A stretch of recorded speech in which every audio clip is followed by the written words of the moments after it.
I grew up on a beef farm in Missouri, and like everybody else that raises livestock, we raise a lot of our own feed to stay in business. And we raise corn and soybeans and hay, and we grind this stuff up into a flour, and we'd add vitamins and minerals and trace minerals. You make pellets, and you feed those calves for about 6 to 9 months, and then you ship them off to be butchered or maybe to other feeders. And you always save back the very best ones for yourself, and you knock them in the head and eat them. It's a real simple cycle on the farm. And the thing that fascinated me as a teenager was that we went to a great deal of trouble for those calves, and yet, as a family, we ate out of the very same fields. We'd keep back 5 rows of corn for ourselves. We had a garden at the end of the field where we grew our peas and beans and squash and tomatoes. And we wanted to live to be 100 with no aches and pains, and we didn't give ourselves the very same vitamins and minerals and trace minerals that we gave the calves. And I always used to ask my dad, I'd say, "Hey, Pops, how come we go to all that trouble for those calves and not for ourselves?" And he'd say, "Shut up, boy. You're getting farm fresh food, fresh air, lots of free exercise. Don't ask complicated questions." And I was glad to get rid of the farm exercise and go to ag school at the University of Missouri. And there my major was in animal husbandry and nutrition. My minor was in field crops and soils.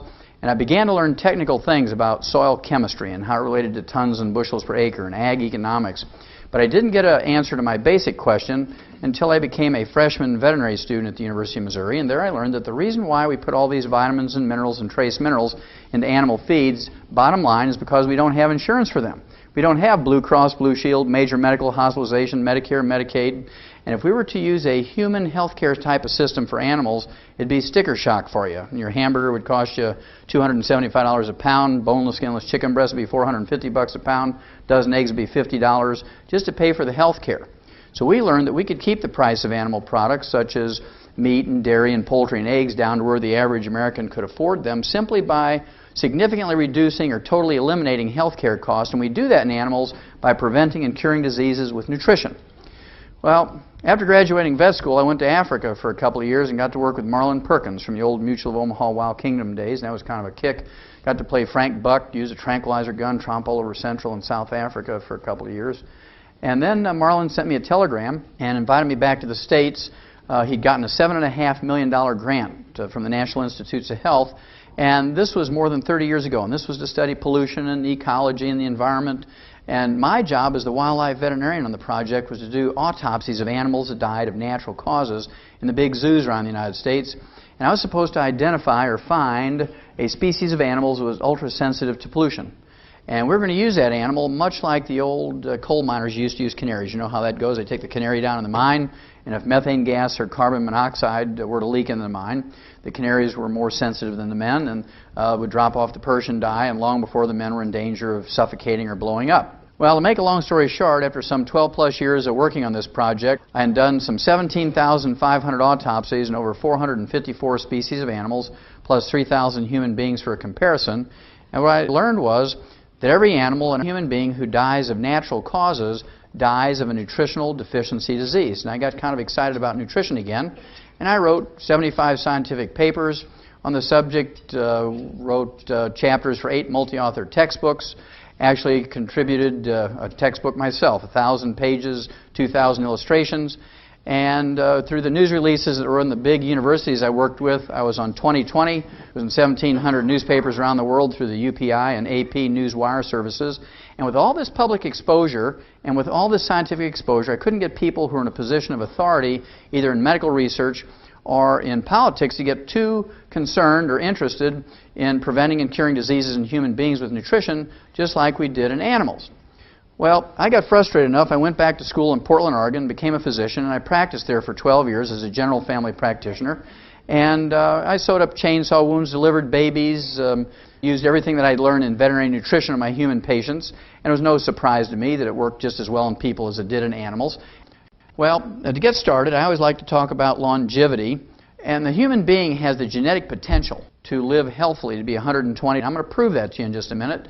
Unfortunately, Americans do a lousy job when it comes to longevity. Our average lifespan in the United States is 75.5, about half what we're genetically capable of. In 1990, when the World Health Organization examined the top 32 industrialized nations on Earth, the United States came out 17th. There was actually 16 other countries whose peoples live longer than we do. We rank 19th in healthfulness.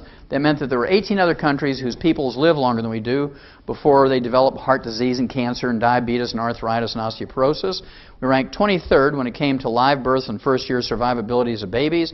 And we ranked dead last, 32 out of 32, when it came to preventing birth defects. Now, what all this means is we have the highest priced healthcare system in the world, but not the best. It also means that we have the most envied healthcare system in the world, but not the best. We have the most technologically advanced healthcare system in the world, but not the best. Well, I had a good friend by the name of Christopher Bird for many, many years, over 20 years, and Chris was a best-selling author on books on organically grown food. He was an expert in this subject, and I was always trying to give him vitamins and minerals, and he refused to take them, and he'd tell me, Doc, I bring my own cooler, I don't eat any hotel food, I bring my own organically grown food, and so I don't need to take vitamins and minerals.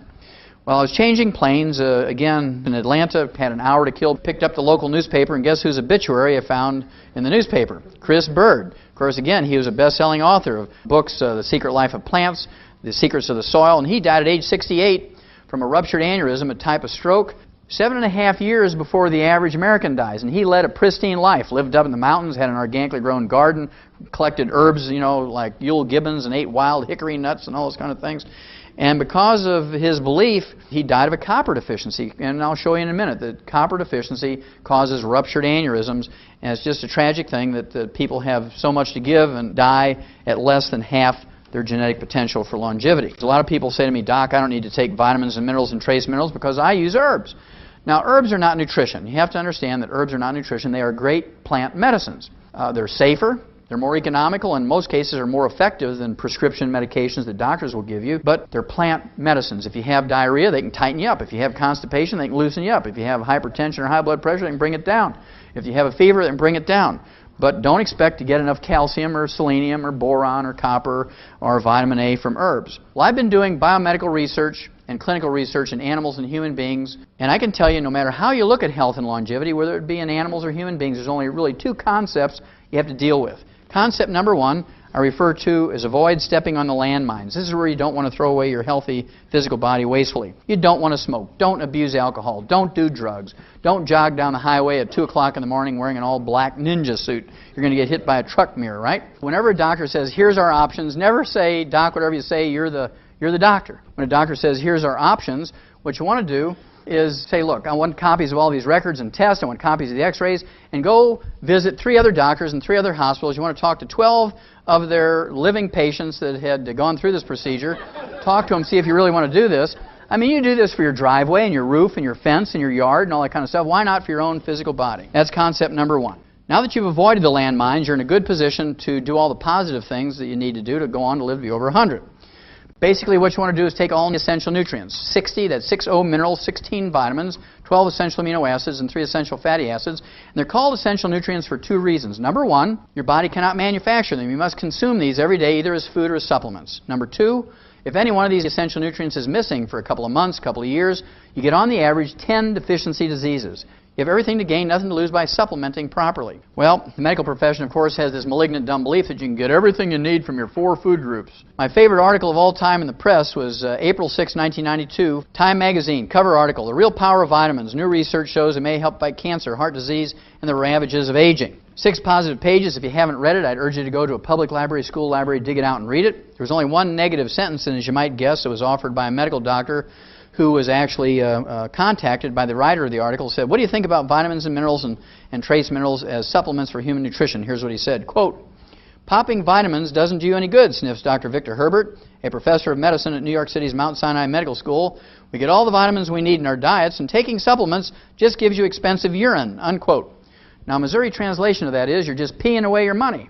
You might as well wad up your dollars, throw them in a toilet, and flush them away. You can get everything you need from your 4 food groups, is what he's trying to say. Well, I'd rather pee out 50 cents or $1 a day worth of excess vitamins and minerals. That's cheap insurance. Think about it. How much money you spend for coffee or soft drinks or newspapers and that kind of stuff every day. 50 cents to $1 a day to maintain and repair your body. And it's kind of fascinating that most people don't do it. Just remember, when you pay that doctor out of your own pocket or indirectly through insurance or indirectly through taxes and Medicare, Medicaid, not a single penny of that goes to better understand, manage, treat, prevent, or cure catastrophic diseases in kids, breast cancer in women, prostate cancer in men. Now, a lot of people ask me, why did you call your original tape Dead Doctors Don't Lie? Well, that's because I believe for a long time, because I'd done medical research for over 20 years in large medical research institutes, medical schools, the various laboratories, and I always had a belief in the medical system, but I was very disappointed when I learned that doctors don't know the most about health and longevity. Doctors don't know the most about disease. They do know about procedures, you know, how to fix your bones when you break them and that sort of thing, how to do a CAT scan. And so I began to look in the medical journals, and sure enough, the first article ever published on health and longevity of American doctors was published in JAMA in June 15, 1895, a little over 100 years ago. They said at that time doctors lived to be 54.6. I redid the study 97 years later using the same obituary techniques that they did in JAMA. This was January 20th, 1993, in that particular issue of JAMA, and it turned out the doctors lived to be 57.6. I rounded up to 58 to give them the benefit of the doubt, and doctors just went berserk when I said that. I mean, this was the most outrageous thing that they'd ever heard. My principle is, my premise is, that doctors don't live as long as the average couch potato in America. And I purposely put that figure out there at 58 to try and challenge people. Well, doctors immediately looked at all the insurance actuarial charts. They got 250,000 dead doctors. They said, your group's too small. So they looked at 250,000 dead doctors and they say, doctors don't live to be 58, they die at 62. They still don't live to be 75.5 like the average couch potato. We actually reran this again using the entire obituary history for 1996. And for the entire 1996, of all the doctors dying in 1996, with all the medical treatments and drugs and procedures and everything and transplants, doctors in that study lived to be 70. Still 5.5 years short of the average couch potato in America. So they still have never proven that doctors live as long as everybody else, and that's why dead doctors don't lie. Now, if you do everything right, how old can you live to be? Is it worth all the effort? I believe it is. Here's one. Christian Mortensen from San Rafael, California, in August of 1995. Turned 113. August of 1996, he turned 114. He's still going strong. Certainly can live to be 115. Smokes a couple of cigars a day like George Burns, who also lived to be over 100. Certainly was, I guess, the only exercise George Burns ever did was put the cigars in his mouth. This gal here, Dora Ramathebe from South Africa, in July of 1995, turned 114. And when she was asked by the media, Dora, what do you attribute your health and longevity to? She did not say that we owe it all to our annual physical, our HMO. She said, I ate locusts every day. You know, little grasshoppers. She's not a vegetarian. She eats little animals. Pumpkin seeds, tortoise meat, wild herbs, dried fruit, and starts each day with a cup of coffee. This gal here, Margaret Skeets from Radford, Virginia, in 1994, was the oldest documented living American when she died at age 115. Fell over and fractured her hip. 3 weeks later, she was dead from complications of osteoporosis, a simple calcium deficiency, and we'll talk more about this in a minute. Unfortunately, this is not unusual. 75% of all Americans over the age of 65 who fracture a hip or major leg bone don't live 90 days. They die of pneumonia, pulmonary embolism, stroke, and other complications of that fracture. Susie Brunson, according to her family, in December of 1994, was the oldest American when she died at age 123. And they based their claim on her birth date, December 25th, 1870, which is recorded in the family Bible. And this fellow here, Francisco Barrasanueva Chaparina, October 1995. He was from a little town outside of Bogota, Colombia, turned 125. When he was asked by the media, Francisco, what do you attribute your health and longevity to?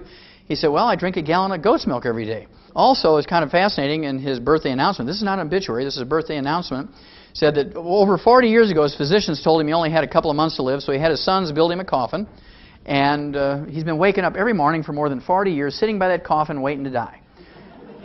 Good nighttime comes, he goes to bed, wakes up the next morning, sits by the coffin, waits to die. Now, he's still going strong, and all the doctors who told him that more than 40 years ago are long since dead. Now, this fellow here, Hamoudi El Abdullah from Syria, died at age 133, and he was still fathering children after the age of 100. He remarried for the 4th time when he was age 80. Fathered 4 boys, 5 girls, 9 children after the age of 80 with the same wife. And you add up the pregnancies and the breastfeeding, the time in between pregnancies, he was still fathering children after the age of 100. Now, this very next one is my very, very favorite. This gal, Mazumi Dusti from Iran, according to the Rocky Mountain News Wire Services out of Denver and the Iranian News Agency, this was January of 1995. She died at age 161. Now, you have to give a certain amount of credibility to this obituary report that she died at age 161 because she was survived by 6 living children ranging in age from 120 to 128. They hadn't even left home to go to college yet. Now, her oldest son, Gholam, said his mother had never visited a doctor nor taken any chemical medications during her life, did take a few herbs.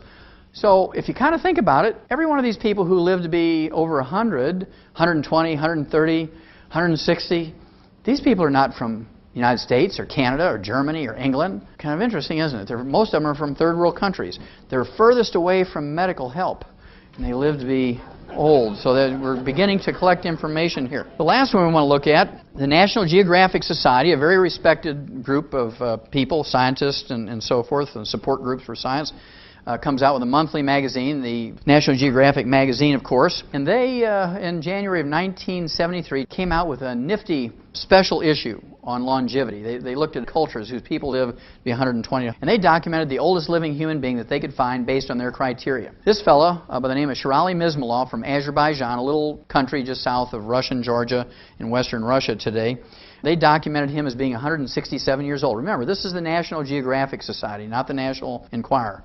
167 years of age, and they had a half-page picture of him actually harvesting tea leaves in a tea plantation, still working 8 hours a day, 6 days a week when he's 167. 5 months later, May of 1973, Sherali Mizmulov turns 168, goes out and hoes the garden for reporters to show how vigorous he is.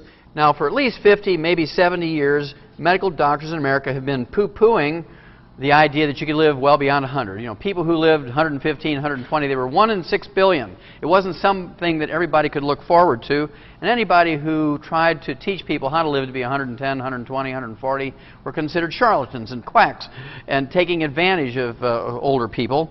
I was glad to see this come out. This was a news article in the USA Today newspaper in October of 2000. And it was based on an article in the journal Science, a very respectable journal. And what they said was, forget 100, try living past 120. Humans possess a maximum life expectancy longer than 120 years, which has been the long theorized medical limit. In fact, lifespans appear to be increasing over time with no end in sight.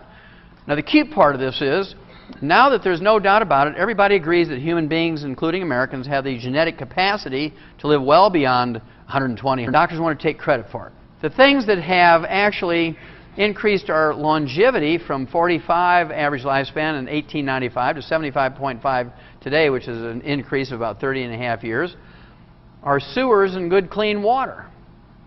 Public health things. We don't have cholera and leptospirosis and tuberculosis in our food supply and our water supply anymore. We have meat inspection, we have public waterworks and things, we have sewers. These are the things that have extended our lifespan. Then there's this salt thing. You know, whether you believe it or not, this medical dogma has really caused a lot of problems in America. How many of you have ever heard that using a salt shaker is bad? You're going to get hypertension, right? You're going to get heart disease and stroke. What's the first thing a good farmer puts out for his livestock? A salt block or a salt lick, isn't it? There's nobody out in the pasture telling a cow she's limited to 1 lick a day. I refuse to believe that my human patients are dumber than a cow.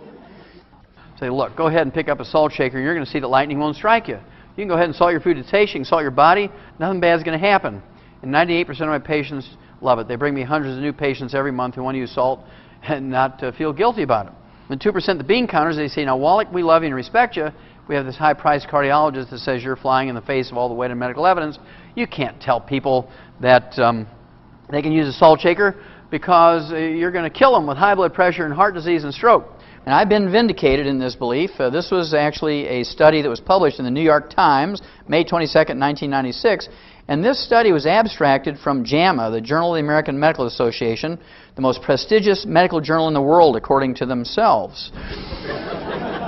Now, in this particular journal, a Dr. Alexander Gordon Logan, who's an epidemiologist and cardiologist on the teaching staff of the medical school at the University of Toronto up in Canada, and he took 56 existing studies on hypertension or high blood pressure and restriction of salt, combined the data from these 56 studies, which included 3,505 people. He threw away all the conclusions and reevaluated the larger group. And what he found out was this. If you have normal blood pressure and you restrict salt, it will not prevent you from getting heart disease or high blood pressure. If you have hypertension or high blood pressure and you restrict salt, 97% of those with high blood pressure or hypertension who restrict salt will not get any measurable benefit. 97% will not get any measurable benefit. 0. 2 to 5% get measurable benefit, but it's not significant. They're only able to reduce their blood pressure by 3.7 millimeters of mercury. So here's what Dr. Alexander Gordon Logan said in JAMA, May 22nd, 1996. He said, you might as well go ahead and salt your food to taste. It's a meaningless exercise. Don't get paranoid about salt.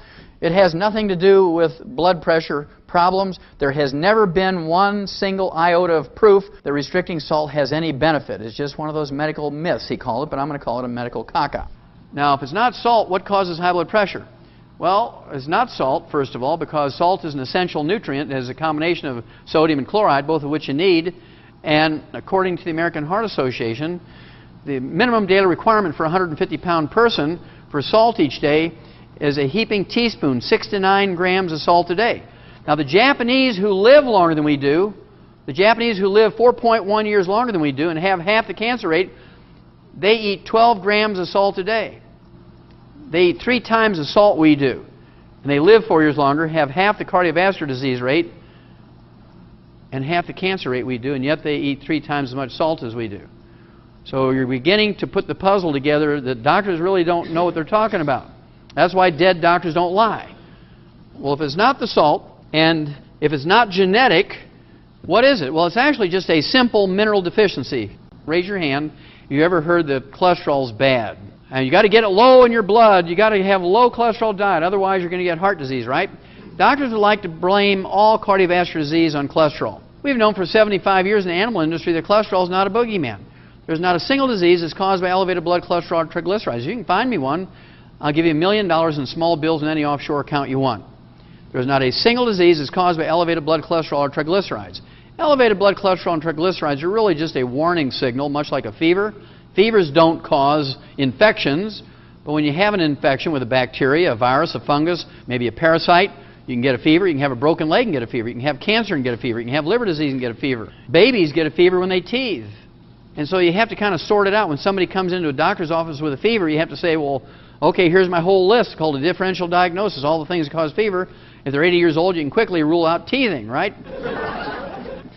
But the rest of them, you may have to do some lab tests for them. At any rate, the same thing is true for elevated blood cholesterol and triglycerides.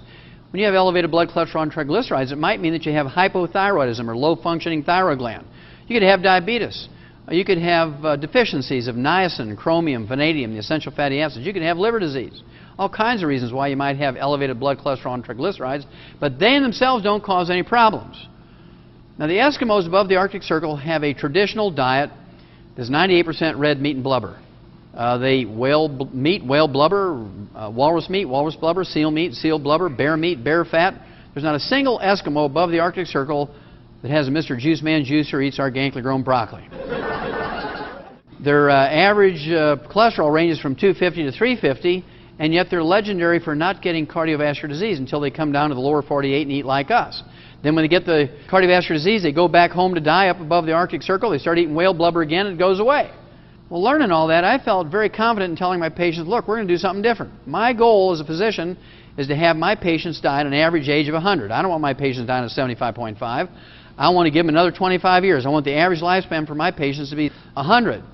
And we're going to do something different. If you want to do everything that all the other doctors and patients are doing, I want you to go to them, because I don't want you to lower my average, right? We're going to do something different. It's just real simple. My favorite disease is arthritis. I love arthritis. Now, the reason why I love arthritis is it's easy to fix. And when you can fix something as horrible and as debilitating, as painful and as expensive and as miserable as arthritis, you get kind of excited about this concept of preventing and curing diseases with nutrition. And so I tell people about this arthritis thing all the time. So let's have a quick look at arthritis. Number one, 75 to 80% of all Americans over the age of 50 get arthritis to one degree or of one type or another. And according to the CDC, the Center for Disease Control, 35 to 50 million baby boomers are going to get arthritis in the next 7 to 10 years, and there's not a single medical treatment designed to prevent or fix it. Aspirin certainly doesn't fix arthritis, causes gastric bleeding and death. Tylenol doesn't fix arthritis, causes 50,000 cases of kidney failure each year, 5,000 of which are so severe you need a kidney transplant. Then there's ibuprofen, Advil, and Aleve. These things don't fix arthritis, and they cause liver disease in 2 to 5% of the users, including liver cirrhosis, even if you don't drink. And then there's methotrexate and gold shots. These things don't fix arthritis. They subdue your bone marrow so you can't make normal platelets and white blood cells. And then you have the granddaddies of all the medical treatments for arthritis, prednisone and cortisone. They don't fix arthritis. They subdue your immune system, which leaves you open to diseases far, far more horrible than arthritis. And prednisone and cortisone accelerate the loss of minerals from your bones, something you don't want when you have osteoporosis and arthritis. Now, when these prescription medications and over-the-counter medications don't work anymore to relieve pain and inflammation, the only thing left for you medically is joint replacement surgery. And I never like to send my patients in for the joint replacement surgery because they never work out well. In fact, many times you're worse off after the surgery than you were before the surgery. The advantage my patients have always had is that I'm a veterinarian as well as a physician. And so I always used to tell my patients, look, we have all these nutritional formulas designed to prevent and cure diseases in animals, including arthritis. And so I tried adapting nutritional arthritis formulas designed to prevent and cure arthritis in pigeons and turkeys, dogs, cats, sheep, pigs, horses, cows, lions, tigers, and bears to human use. And it was no surprise to me. It works just as well in humans as it does in animals because it was designed to prevent and cure arthritis in pigs. And I've literally seen tens of thousands of people who've had a regrowth of cartilage, ligaments, tendons, connective tissue, bone foundation, bone matrix. Doesn't matter if they're 20, 30, 40, 50, 60, 70, 80, 90. I've seen people 97 years old regrow cartilage and bone even if they had bone-to-bone arthritis. If there's blood supply to that joint and that bone, they will regrow bone and cartilage. Well, of course, Harvard Medical School goes berserk when you say stuff like that. Wallach, you can't say those things. The only thing left for people when they get bone-to-bone arthritis is joint replacement surgery. And I'd agree with him if the only raw materials you're using is Tylenol and aspirin and prednisone and cortisone. We've learned over 50 years that you can't regrow cartilage and bone using those things. One of the basic things, of course, the Harvard Medical School jumped onto, and they said, this is so ridiculous that this couldn't work. And so they took 29 patients, arthritis patients, who had failed to respond in any way to heroic medical treatment for arthritis over 15 to 20 years. They took them off all their medication, wasn't working for them anyway, lined them up for joint replacement surgery, and they said, look, for 90 days before we do the surgery, they gave them a heaping tablespoonful of ground up chicken cartilage in their orange juice every morning for 90 days. They were sort of chuckling in their beer saying nothing's going to happen. Well, here's what happened. In 10 days, these 29 people had complete relief of pain and inflammation, something they hadn't had in 15 to 20 years. In 30 days, they could now open up a new pickle jar that had never been opened without pain to the fingers, wrists, elbows, and shoulders. In 90 days, 28 of the 29 were clinically cured. Now, this is from Harvard Medical School and the Boston VA. That meant that they had complete return to the range of motion. All the pain and inflammation was gone in their fingers and toes and hips and knees and their neck. And certainly, many of them still had knots on their fingers because it was only 90 days. And you'd think they'd call me up, these professors, of medicine from Harvard Medical School and from the Boston VA, and say, look, Wallach, we have to apologize to you. We've been bad-mouthing you for 20 years, and why don't you come up to Boston? Let's talk about the whole thing. Here's what they said. Quote, after 3 months, it was clear that the drug was beneficial, unquote. Chicken cartilage had become a drug in 90 days. Now, why would that happen? Well, because you can't patent chicken cartilage. And they convinced at the U.S. Patent Office that they were using a drug to do this study, and they actually got a use patent on chicken cartilage. And you too, for $3,500 a month, can get Harvard Medical School's chicken cartilage in a capsule for arthritis. Of course, cartilage has chondroitin sulfate in it, glucosamine sulfate, collagen. These are all the basic raw materials to rebuild cartilage and bone. Raise your hand if you know what the red warning light is for on the dashboard of a car truck. Back before we had dials showing temperatures and things, they used to use the red warning light, right? It was called the idiot light. And when that red warning light came on, it meant that your engine was heating up. You didn't have enough coolant or oil, or maybe you broke a fan belt or split a radiator hose. And a reasonable person would pull the vehicle, car, or truck over the side of the road and deal with the problem so you didn't burn the engine up. Even a Mercedes would burn up if you didn't have enough coolant and oil and a fan belt and a radiator hose. Then, of course, the village idiot, that's why they call it the village idiot light or the idiot light, they'd be driving along, they'd see that red warning light come on. They say, I don't have time to deal with this. So they whip out their pliers, they cut the wire of the red warning light, they keep on driving. Now, even a Mercedes will burn up if it doesn't have oil, coolant, a fan belt, and a radiator hose, right? And so you really have to be the village idiot to do that. Nobody in their right mind would do that to their vehicle. How many of you know what pain is for? Raise your hand if you know what pain is for. That's pretty good. Most of you know that. Pain is the red warning light for your body. When you get pain in your foot, your ankle, your leg, your knee, your hip, your back, your shoulders, elbows, wrists, and fingers, your body's saying, don't use those joints, don't use those bones, don't use those muscles until you fix them. It's absolutely criminal for a doctor to write you a prescription for a pain reliever, an anti-inflammatory or muscle relaxant, or any of those combinations without rebuilding the bones and the joints and the cartilage at the same time. If they just give you a pain reliever, just give you an anti-inflammatory and or a muscle relaxant without rebuilding the joints and the bones at the same time, all they're doing is cutting the wire of the red warning light. You're going to wear those bones and joints and cartilage out faster and faster and faster. It's actually a negative to be taking painkillers and anti-inflammatories without rebuilding the joints and the bones at the same time. The reason why I say no carbonated drinks, and I've been doing that since 1964, is because carbonated drinks actually will neutralize your stomach acid And you cannot efficiently absorb minerals, digest protein, or absorb vitamin B12 without stomach acid. You have to have stomach acid, like battery acid.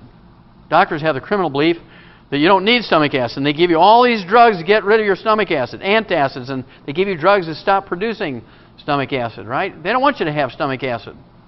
Absolutely criminal. You can't digest food and absorb food without stomach acid. I know most of you knew that carbonated drinks neutralize stomach acid. If you remember back 25, 50, 75 years ago, when somebody would ask their doctor to say, look, I overate a Thanksgiving dinner, and I have heartburn and indigestion. What do I do?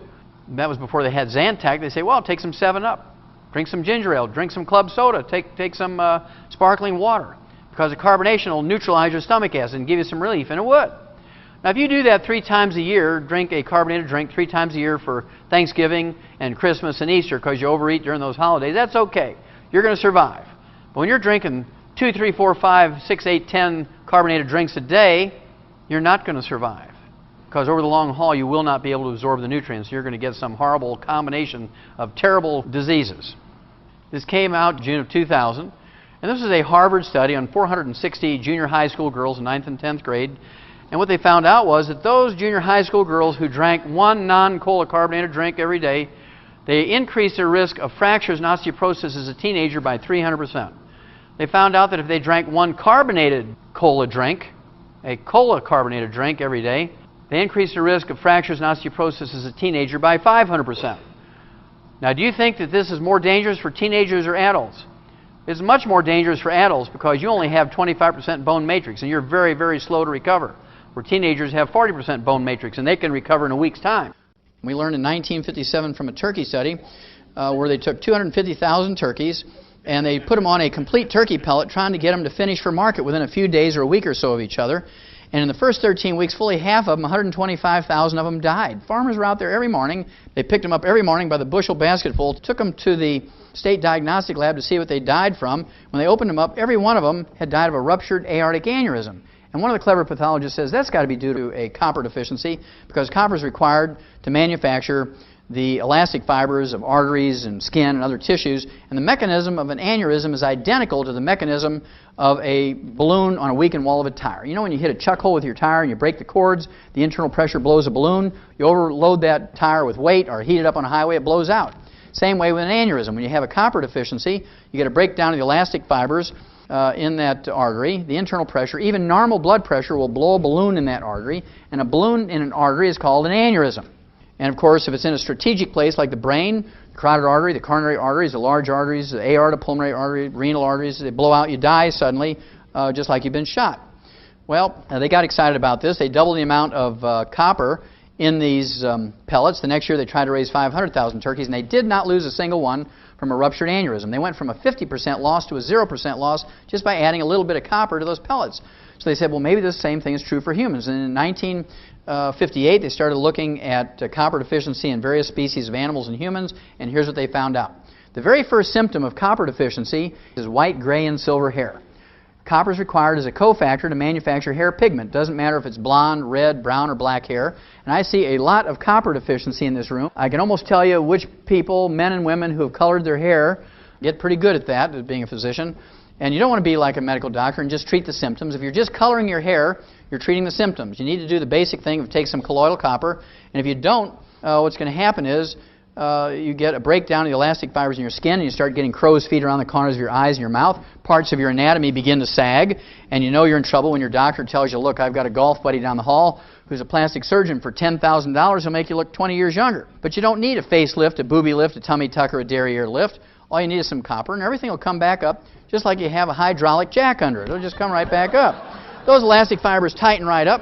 People say, Francine, did you get a facelift? You look great. You look like you're 20 years younger. Now, if you don't take some action at that point, the next thing that happens is you get a breakdown of the elastic fibers in the large veins of your legs, and you get varicose veins. If you don't take action at that point, you get a breakdown of the elastic fibers in the large veins of your exhaust pipe, and you get hemorrhoids. So if you have hemorrhoids, varicose veins, things that sag, wrinkles, white, gray, or silver hair, the odds are you have aneurysms developing in you somewhere. And you don't want to, of course, die suddenly of a ruptured aneurysm when your body's been warning you for 10, 20, 30 years. Just remember, people don't die suddenly of an aneurysm. It may be you drop and die. Think about old Albert Einstein. He died of a ruptured aortic aneurysm at 68 years of age. What color was his hair? He was famous for wild white hair, wasn't he? Now, you'd like to think that people who win the Nobel Prize in medicine would at least live to be 75.5, but they live to be 58 just like other doctors. And, of course, that's because they are trained and they believe and they practice. You can get everything you need from your 4 food groups. Doesn't matter if they win the Nobel Prize or not. This guy here, Dr. George Kohler, was the youngest person ever to win the Nobel Prize in medicine in history. 37 years old, wins the Nobel Prize in medicine, and he won the Nobel Prize in medicine for studying monoclonal antibodies, which are antibodies trained to attack cancer cells. And if they ever get this really working, it'll be great because they won't have to use chemotherapy anymore, which kills more people than it saves. 11 years after winning the Nobel Prize in medicine, Dr. George Kohler, now 48, drops dead of a cardiomyopathy heart attack because he believed you can get everything you need from your 4 food groups. Didn't take any selenium, died of a cardiomyopathy heart attack. Now, I have to tell you why athletes are early warning system. Couch potatoes, by definition, are people who go to extraordinary efforts not to sweat. Right? They make every human effort not to sweat. They're changing the TV channels. Honey, bring in the popcorn. I'm changing the channels. Son, bring me the TV guide. I'm changing the channels. By contrast, athletes have the attitude, no pain, no gain. And they're out there sweating and working away, power training, strength training, running, and they sweat. Athletes, no matter age, they sweat more in 5 years than couch potatoes do in 70 years. And when you sweat, you don't just sweat out potassium and Gatorade, you sweat out all 60 essential minerals. If you sweat out all of your selenium and don't replace it by supplementation, you're at higher risk of getting a cardiomyopathy heart attack. You sweat out all of your copper and don't replace it by supplementation, you're at high risk of developing an aneurysm and dying suddenly of a ruptured aneurysm. You sweat out all of your chromium and vanadium and don't replace it by supplementation, you're at high risk of getting diabetes.